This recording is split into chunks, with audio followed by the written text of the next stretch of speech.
It was about 7, 8 years. I was manufacturing engineering, and I would say probably around last summer, or actually it was 2023 summer, I started looking into other careers. I kind of realized I was probably at a minimum level of CoastFI, and I just started looking at what was out there. Could I actually have a career that was helping people with their finances? And I think originally I wouldn't, if I had been looking that direction when I was choosing colleges and a major and everything, I actually don't think I would have picked it, and that has to do with some of the changes that CFP board has actually made over the last 5 to 10 years. My grandfather on my mom's side, we used to play kind of a board game that was he's a little controversial now, Robert Kiyosaki. But anyway, it's called CASHFLOW, and it's like almost like a Monopoly type game.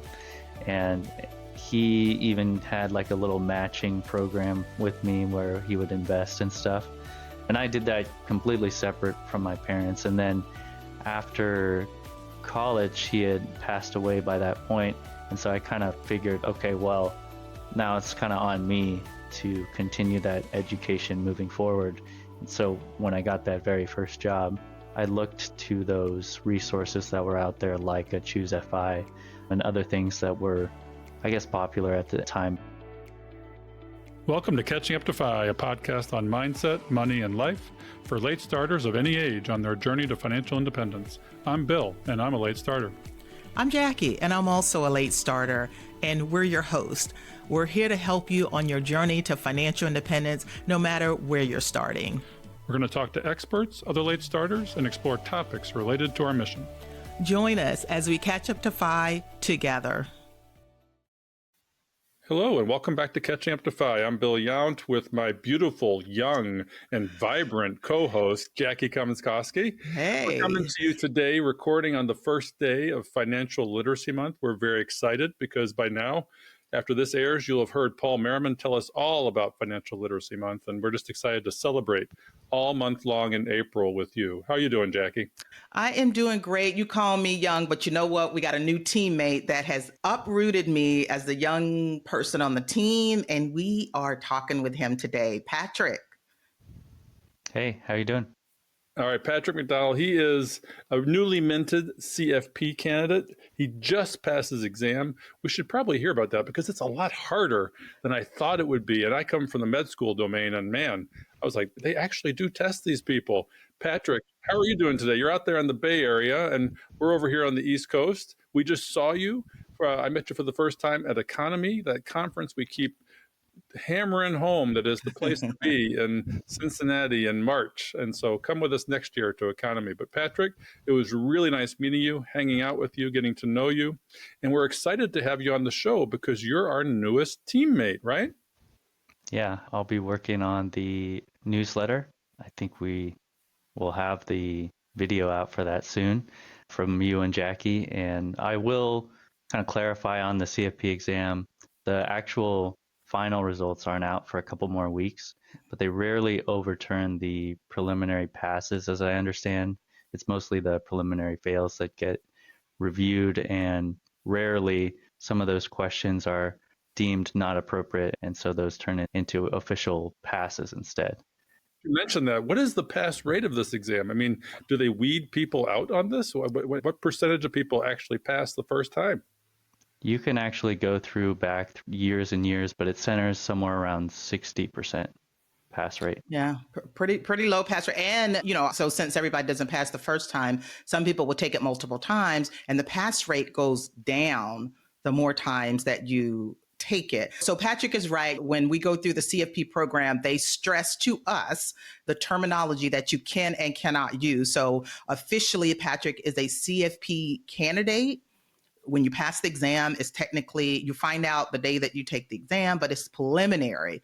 And I think in about 6 weeks, because I went through this whole process and it was so nerve-wracking. So he's got about 6 weeks before he gets the official to say, hey, you passed. But I think the bottom line is it's a very difficult exam, 170 questions, 7 hours, and you spend years preparing for it, including getting your experience hours. So it is not to be taken lightly. So we're excited to have you on our team, and we were cheering for you, and we already knew, Patrick, that you were going to pass. So when we got together, I'm like, Bill, we need to record a message for Patrick. We know that he's not taking it until next week, but we know that he's going to pass. So we knew that you were going to pass, and you, of course, are stuffed with a ton of knowledge as you do that. But Patrick, you're also currently working for a financial planning firm, right? That's right. I've been an intern at a financial planning firm for about a year now, part-time. And yeah, I've been having a lot of fun. We've mentioned three of the four E's from CFP, which are the experience, the exam, and the education portion. But yeah, I will need another 4,000 hours or so of CFP experience before I can actually use that designation, even after those results come out. Yeah, and then that's a good time to mention. So, how we even connected with you, right? Now, I know. So, if you go to YouTube, you look at Patrick, you're going to say, "Is he even out of high school?" Patrick looks very, very young, kind of like my daughter. My daughter, when she puts her hair in ponytails, people think she's 16. But Patrick has been a working professional for over a decade in the field of engineering. So, how on earth did you move from engineering to financial planning? Well, not quite a decade. It was about 7, 8 years. I was manufacturing engineering, and I would say probably around last summer, or actually it was 2023 summer, I started looking into other careers. I kind of realized I was probably at a minimum level of CoastFI, and I just started looking at what was out there. Could I actually have a career that was helping people with their finances? And I think originally I wouldn't, if I had been looking that direction when I was choosing colleges and a major and everything, I actually don't think I would have picked it and that has to do with some of the changes that CFP board has actually made over the last 5 to 10 years.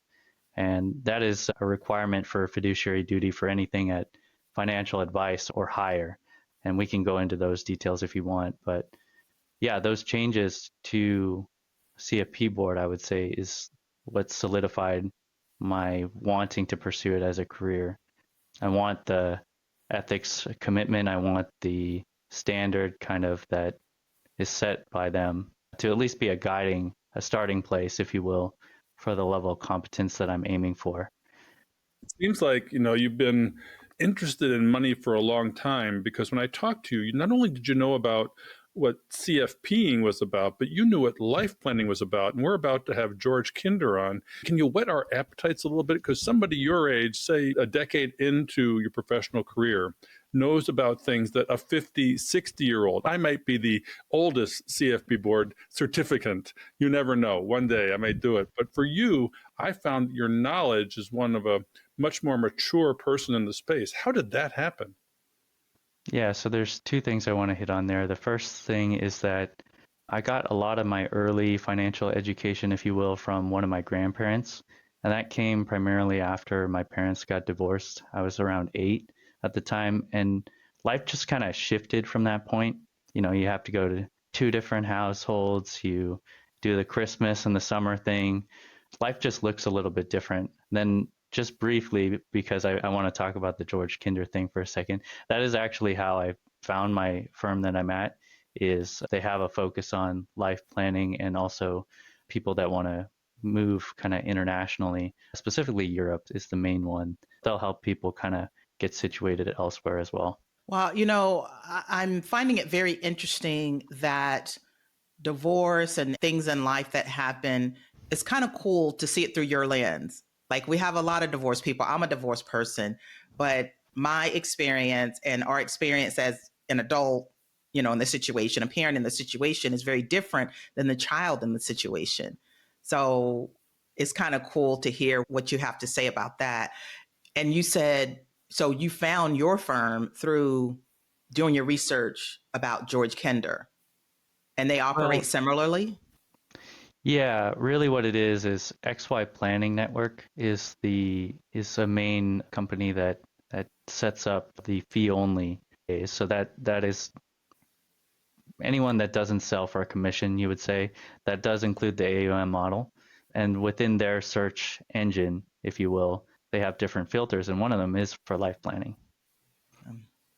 Yeah, we're going to talk to George Kinder about it in the Kinder questions because, if you take financial planning to sort of the holistic level, which Patrick is interested in doing, you're really looking at how to help people be their best person and live their best life, their goals, dreams, and values, and then you use money as a tool to get there.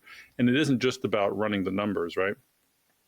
Yeah, definitely. I'm out here in the Bay Area, like you said, and I do see a lot of those, highly compensated employees that are working on that work-life balance, if you will, and one is enough, right? What do you mean by one is enough? Well, you could say that we will run that Monte Carlo simulation, and if it says 100%, you have effectively won the game at that point. One is enough. With highly compensated employees like that, are they thinking that my N is one, meaning I just need to get my life right? That's a hard question to answer, I think, because it's different for everyone. You want to be living your best life, and you really need to define what that is for you. You want to be spending time with your family. You want to be pursuing mastery of something. There's so many different ways to answer that for an individual person. Yeah, and then again, you're barely 30 and you're thinking like it's somebody my age. You're so far ahead of the game with both financial knowledge and life knowledge. I feel like I was just swimming in a sea of messiness when I was growing up. You seem very focused and defined on your goals. Is that the natural spirit of an engineer, or what led you to be so laser focused on helping people with their financial lives and their goals? It'll go back to my parents. I consider both of them to be late starters as a result of kind of restarting, if you will, from the divorce. Yeah.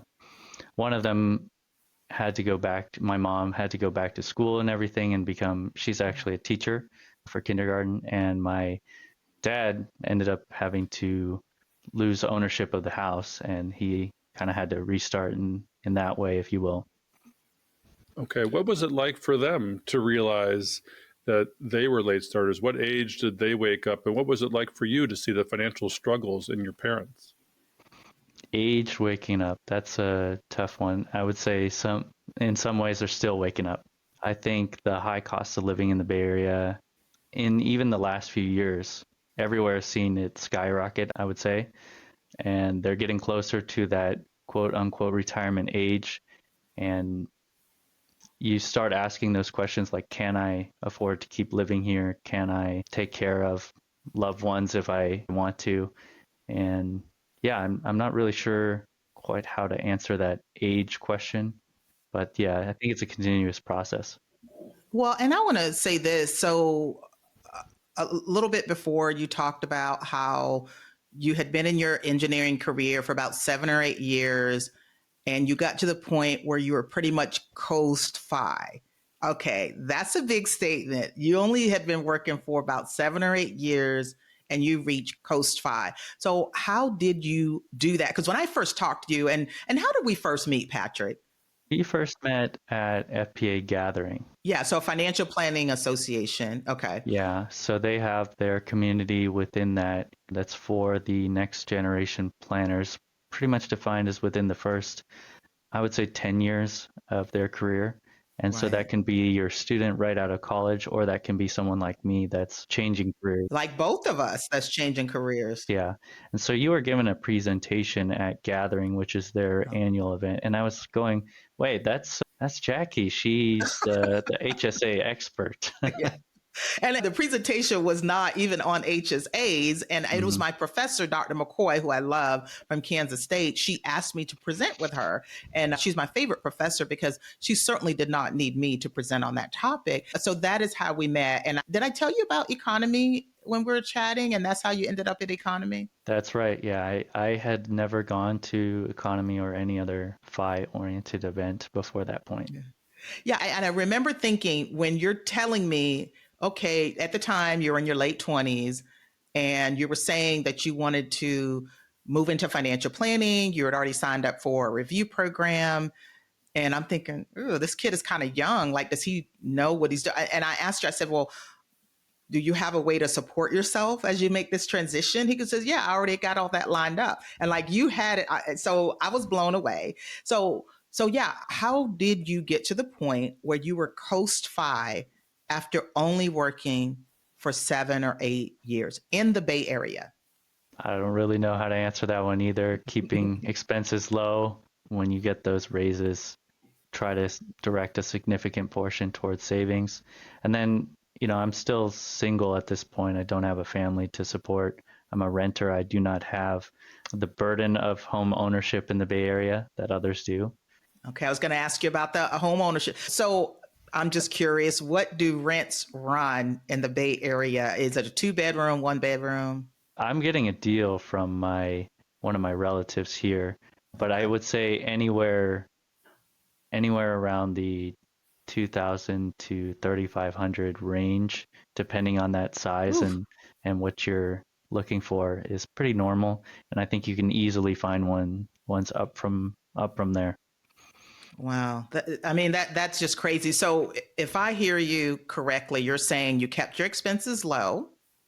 You were taking your raises and you were investing those. Were you just investing in your 401k? Were you doing a brokerage account? Yeah, at the time I was doing, I would say all four. I was doing my 401k, I was doing a Roth IRA, and I was doing after tax brokerage. And then I didn't even take your HSA advice for, several years in, but I started doing that as well. And my company actually gave a small match not match, just Contribution. a contribution towards that as well. Yeah. So did Yeah. you just have financial genetic makeup like this? Was it your parents' financial lack of acumen that got you involved? I'm trying to understand how you knew what these things were, not only knew what they were, but able to leverage them into your own financial wherewithal to become CoastFI in your late 20s. I wasn't even on the map of thinking about money in my late 20s. So where did that come from for you? You are next gen. You're our next gen CFP personal finance leader. You are who we want to have as our advisors going forward. How did you get there? What were the things earlier in your upbringing that led you to become so voraciously interested in this information? It was mostly my grandfather on my mom's side. We used to play kind of a board game that was from, he's a little controversial now, Robert Kiyosaki. Yeah. But anyway, it's called CASHFLOW, and it's like almost like a Monopoly type game. And he even had like a little matching program with me where he would invest and stuff. And I did that completely separate from my parents. And then after college, he had passed away by that point. And so I kind of figured, okay, well, now it's kind of on me to continue that education moving forward.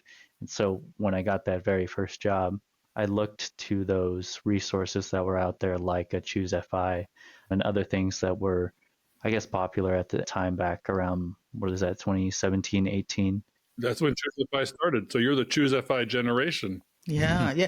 And I guess that brings home the point of don't underestimate the impact that you can have on your kids and your grandkids. Like Patrick is saying that it was his grandparents that really influenced him. And I'm sure they had no idea how it was going to turn out, but you were probably paying attention a lot more than they thought. And that led you down this road. I find that very interesting. Were there any other resources? I find it interesting that it started with the board game, but were there any other resources, as in books or podcasts, other than CoastFI, that in growing up you used to sort of leverage information?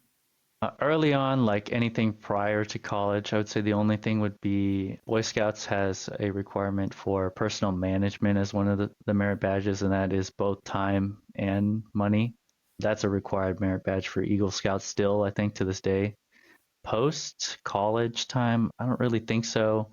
They would all be, you know, CoastFI related or adjacent. We can talk about, I use Chris Mamula's post on how to choose kind of a CFP curriculum and whether or not it's even worth it, things like that. But yeah, it's all adjacent, I would say. Okay, and Chris Mamula has been on the show, and he's one of the authors of the Choose FI book. I think it was your Blueprint to Financial Freedom or something. I know the book is blue. So yeah, he has a lot of really good things to say, and definitely one of those 5 people that's been around for a while. Well, it goes to show you how important a mentor is. I remember Fritz Gilbert, who was also on the show, went to his first job, and his immediate director or boss took him aside and said, max out your 401k. And he was like, what's a 401k? But all he had to do was max it out. And he did that, and he retired in his 50s. It is not rocket science. And it sounds like somebody whispered in your ear, max out your retirement accounts, and you've got your cash flow waterfall cooking early on. I'm just constantly impressed. My kids aren't much younger than you. And because of my own lack of mentorship, I would say that they're financially a decade behind. I think it's kind of 2 parts, though. It's you need to provide that thread for them to go down, but they also have to be interested too. You can't just do everything for them, right? Yeah, you can't be lecture daddy. Bill said his kids used to call him lecture daddy. I'm like, yeah, I know. I see why. So we talked a lot about the impressions that your grandparents had on you growing up, but then you got into college and your professional career. Any big takeaways during that time, or anyone that really hadn't made an impression on you through those years? Probably my direct manager. He was really a strong entrepreneur. So he's not the owner of the company, but he is doing what he can to grow the company. And he's vital to that same engineering company to this day. And I did try to basically replicate that. And I still take away those lessons when I moved over to financial planning, I would say. I'm still working. What can we improve? What can I do to make my owner's life easier? What can I do to improve the processes that we have now? And I hope that they find that valuable. I'm sure they do. Well, that's the engineer's mind of continuous quality improvement, a lean philosophy. How can we make it more efficient? And how can we make it better? Right. How can we make it better for the end user? And the end user here is like me, somebody that doesn't necessarily know much about finances, needs a coach, needs a mentor, needs a professional coach and mentor to help them realize a fire journey or a valuable balanced life that isn't too skewed towards deprivation or overabundance, like I was with regards to a paycheck to paycheck lifestyle. Do you find it hard talking to clients to help define their goals? Well, luckily, I don't have to lead most of those conversations. I kind of take the back seat and watch my planners do a lot of the work. And they have significant amounts of training from either life planning or just years and years of experience. One of them is a chartered financial analyst, so she really knows her stuff on investments. And even though she no longer kind of uses those on a day-to-day basis, we do have a more simplified approach for most clients now. I think having the confidence from those years of experience is something that just takes time. And I get to at least be in those meetings watching how it's done, I guess. So, Patrick, what are some of your goals? I mean, obviously, you're in this career transition, and do I have the split right? So, part of your time you're still working for the engineering firm, and part of your time you're working for the financial planning firm. Yeah, that's right. And I'd say right now it's less than 50-50, meaning I'm doing a lot more work on financial planning at this point. And I think eventually that will probably go towards 100%. I'm not entirely sure what my own kind of goals are at this point in time, but I'm having a lot of fun. So Great. I think that's what's important. It is. You have learned at least that much from the Kinder style life planning. You got to have your fun. So, what are some of those fun things that you do? Did I hear right that you were a badminton coach? Well, you played badminton yourself in high school, and now you coach. Yeah, so I think my favorite sport is actually ice hockey, and I'm a big San Jose Sharks fan. That's the local team here. Have been since since as long as I can remember. I actually don't remember not being able to ice skate, so I've always just known that basically. But that is one of the most expensive sports, and eventually I had to kind of drop that as a kid. So a lot of my friends that I had in the high school time, right when I was moving from the middle school to high school, said, "Hey, come join this badminton thing." And I was like, "What the heck is that?" And it's a lot of fun. And at the high school level, it's actually free. So I've been doing that since basically the start of high school. And when I graduated college, the previous coach asked, "Hey, can you come help me out at your old team?" And now I've just been the coach there for the last, I guess, 8 years or so. But yeah, that's a lot of fun as well. So I'll play a little bit, but mostly I play roller hockey now. The times are a little bit better, but I'll coach for badminton because there's not a whole lot of people that actually know what they're doing when it comes to badminton. Okay, so on the first Catching Up to Five meetup, we will get badminton lessons from Patrick, right? That'll be our activity. Because Yeah, I don't know sure. what I'm doing when I'm playing badminton for sure. Well, I mean, there's not so much difference between coaching badminton probably and coaching a financial team. And the coaching skill, much like you, Jackie, have found as a financial educator, is how to bring the best in the people you're talking to out. The answers are all there, but you just have to help them find them and not tell them what the answers are, right? Yeah, that's true. That's true. So, Patrick, you are currently serving on the Financial Planning Association NexGen Leadership Committee. That's kind of a new role, right? So, tell us about this committee and what your role is on this committee.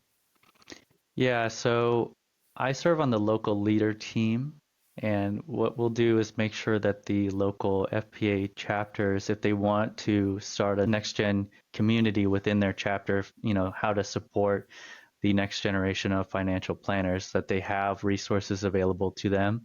And it's kind of emerging right now, but I'm also the only career changer, they like to call them, on the national committee. And so we're working to see how we can also support the career changer as well. I think there's a lot of need out there, and you're seeing a lot of people retire both around the US in every industry, but also within financial planning. And that is going to be pretty challenging, I would say, over the next however many 10, 15 years.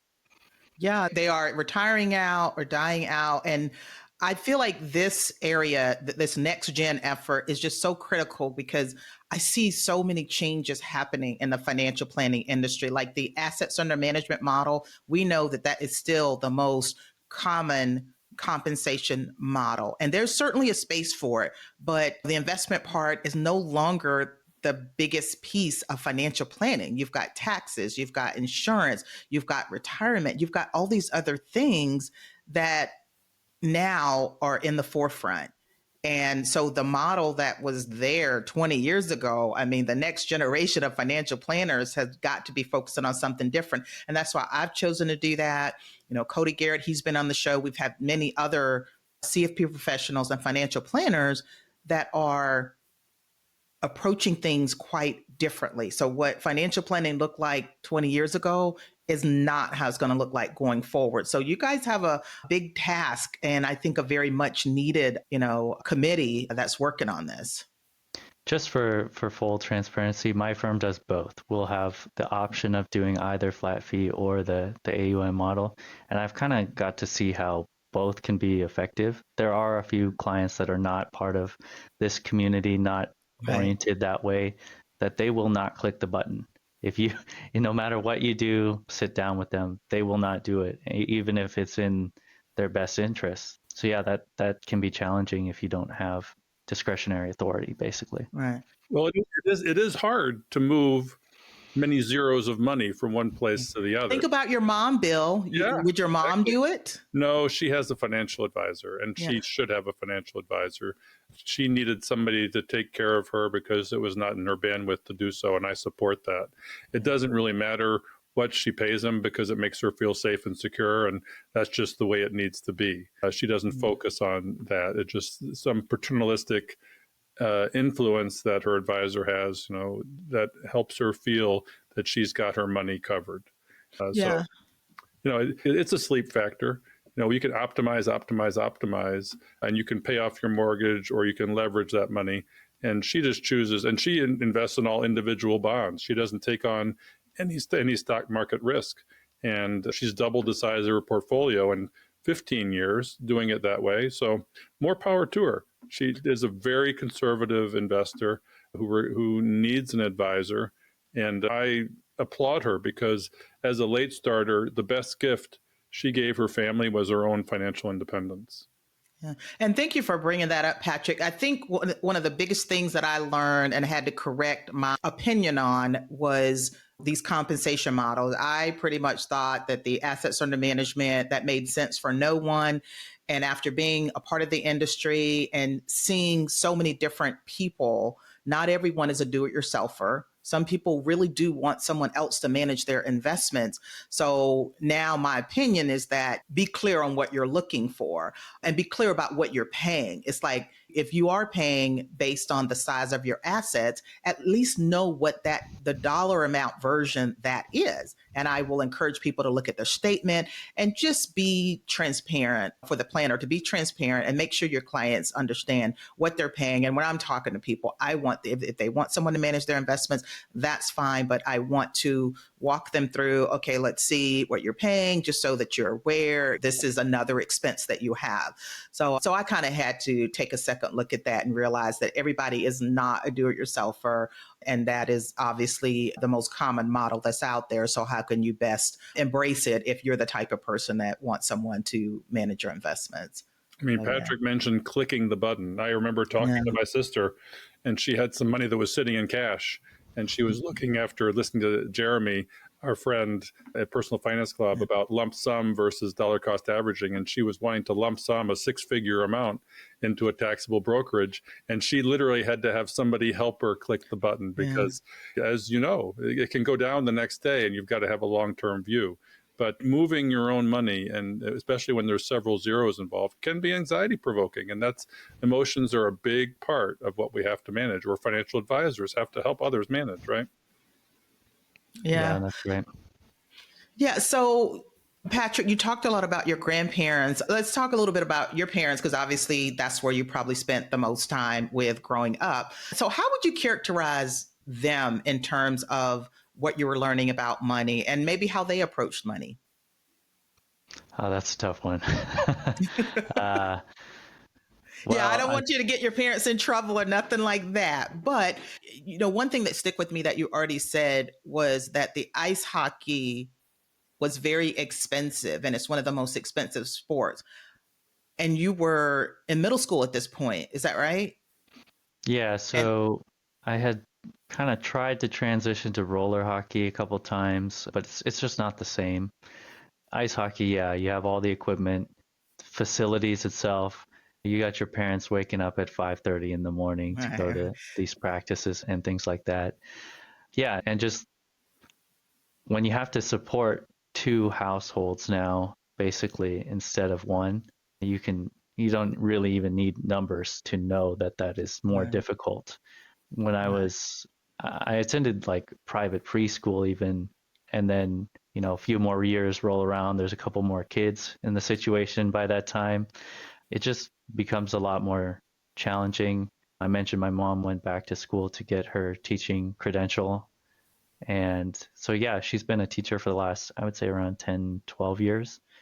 And yeah, working towards that retirement herself, seeing a lot of her friends retire themselves too, has kind of started getting her mind towards that. And what do I need to do to prepare? And I would say you just got to start. Bill mentions some of those challenging things. It is hard for some people to start. It is not, the steps may be simple, but that doesn't mean that it's easy. So, Patrick, how old were you when your parents divorced? I was 8.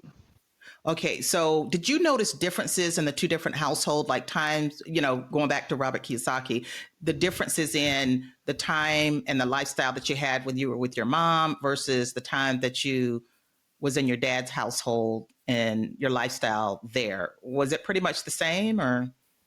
I think it was similar. I don't think it was the same. My mom didn't have a lot of this I'm assuming too because they're not going to share all those details from their agreement with me. But my assumption is that being a stay-at-home mom before that point, that she was receiving some sort of child support at that point. And so I think at that time she was pretty motivated to go back and get her own income, and probably lived a little bit more modestly than my dad, on the other hand, who is now not free, but he was and still is a high earning engineer, or really engineering manager at this point, or even beyond that point. But not having the asset of the house anymore changes that, right? Okay, so you're a second generation engineer. Your dad was an engineer. Okay, okay. Yeah, I just always find it very interesting because me as a mom, and I'm sure Bill, you as a dad, I wonder what financial things and otherwise stuck with my daughter and what didn't. And a lot of times, now that she's a little bit younger than you, Patrick, but at her age now, she will give me feedback and she will share the things that did stick with her. And most of the time, it was not the things I told her verbally, but it was the things that she watched me do. And sometimes it kind of surprises me what actually stuck with her and that resonated with her. So I was just curious if there were things that your parents, I guess you're at the point now where you could possibly help them. Do they realize what a financial prodigy they have now? I don't think they've quite understood like the requirements basically of the transition. I think they would still need some education there. But yeah, as far as things that stuck out to me, I think it's still back to my grandfather having like the matching kind of thing is something that really stuck out to me. And I've seen that be most successful is like having someone else that has skin in the game with you can be a more powerful experience, I think. Wow. Well, Patrick, I want to know how you landed with us. You need experience hours. You're motivated by the late starter calling because of your parents, and you're taking on for us very generously something that's very new to you too, trying to put together a little newsletter to increase the engagement with our audience. What brought you here, and what kind of ideas and goals do you have for it? Well, really, it's just Jackie. She's just the best. Oh, look at you. Not to um, make Bill feel bad or anything, but yeah, Bill. Thank you, Patrick. no, I don't even know why, but even before Jackie was a co-host, I was interested in listening at least. What does it take for a late starter to get going and be successful, whatever that version of success looks like? Because if you're starting very, very late, it is going to look different than however you want to define it, your 10 to 15-year journey, right? You are going to have to make some adjustments. And so I want to learn what those types of things are. And then once I do learn that, I want to share that with your community.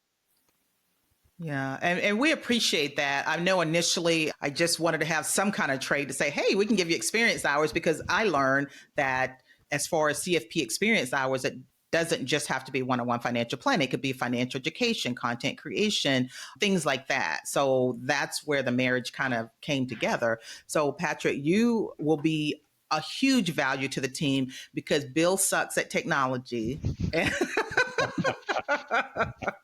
No, I'm just kidding. I'm just kidding. He follows directions good, but we are thrilled to have you on the team because you come with a different lens. You come from a different perspective, and you have already pointed out many, many things that we never even thought about. So, Patrick is going to help us just up our game a little bit. We wanted to do a newsletter for a very long time, and we just didn't have the bandwidth. But the relationship that we have with our listeners and our Facebook community, and if you haven't joined the Facebook community, we're up to about 17,000. Come join us. A lot of great conversations going on in there. But we're thinking, how else can we touch and help and build the relationship with our, well, I almost like to call them clients, but our listeners and our community.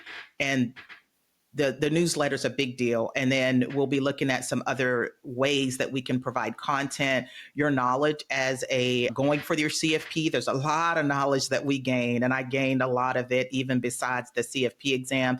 But I'm sure, soon enough you'll be official. And I hate that you have to wait all this time before, but it is a rigorous process to become a CFP. So we are honored that we have another person with the expertise that you have. So welcome to Catching Up to Fi. Well, thank you for having me. Yeah. Yeah, I mean, it's interesting that we can have so many different generations interested in Yeah. what late starting is all about. Patrick's in his early 30s. Jackie's in her middle of her life. I'm in the end of my life. No, Bill is going to be around until he's 150. So you're not going anywhere. But having the mixing of the generations is very interesting. We're all involved in this concept of late starting. It's a psychological concept that 30 somethings can have, 40 somethings can have, and 50 somethings, 60 somethings can have. And we all want to be more financially secure at a minimum, if not able to, work through that 10 to 15 year runway to financial freedom. So we're very excited to have Patrick on board with the team. We wanted to take a moment to introduce him to you. So reach out to us through the website. We're working on this behind the scenes, and we look forward to posting content and summaries. Sign up for the newsletter so that when we're ready to launch, that you can get the content coming your way, and we can escalate this to another level of communication where it becomes more personal. We have the podcast where it's a one-way conversation. We have the Facebook community where it can be two ways. And the newsletter is more a way to interact with us and then ultimately with each other at a different level. Some people are readers, right, Jackie? Some people are listeners, and some people are watchers. I like to watch. No, just kidding. No, you love to read. Look at all those books you got in the background. You're the reader. But at any rate, Patrick, welcome. Thank you for joining us today to introduce you. And guys, I guess we'll see you next week on Catching Up to FI, right? So, Bill, as you know, we cannot do this show without our amazing staff and the people that help us put this on. Our social media maven is Diana Falk, and our editor is Fritz Brizard. We love them, and they keep us going. Yeah, Jackie, this show wouldn't have the quality it has without our folks, our peeps. And we'd also like to give you a few calls to action for the show. We love our community, and we hope you love us back. If you would like to support the show and our mission to help late starters, you can do that at Buy Me a Coffee, which is a platform that allows you to make a donation. The link is in the show notes and on the website. Check out the show notes for resources mentioned in today's show. Also, head on over to our website at catchinguptofi.com and check out our vetted resources, partners, and affiliates for discounts and their services, because we love sharing great deals. Please share the show with others and head on over to our Facebook community to help us grow. If you prefer video, head on over to YouTube and watch the show there. We hope you've enjoyed this episode of Catching Up to FI. We would appreciate it if you could also leave us a 5-star review to help our message reach others. And while we are financial educators that love to teach, remember that our content is for general education and information purposes only. We are not providing financial, legal, or tax advice. Always do your own research or consult a professional before making important decisions. So, Jackie, we'll see our audience next time on Catching Up to FI. Cheers.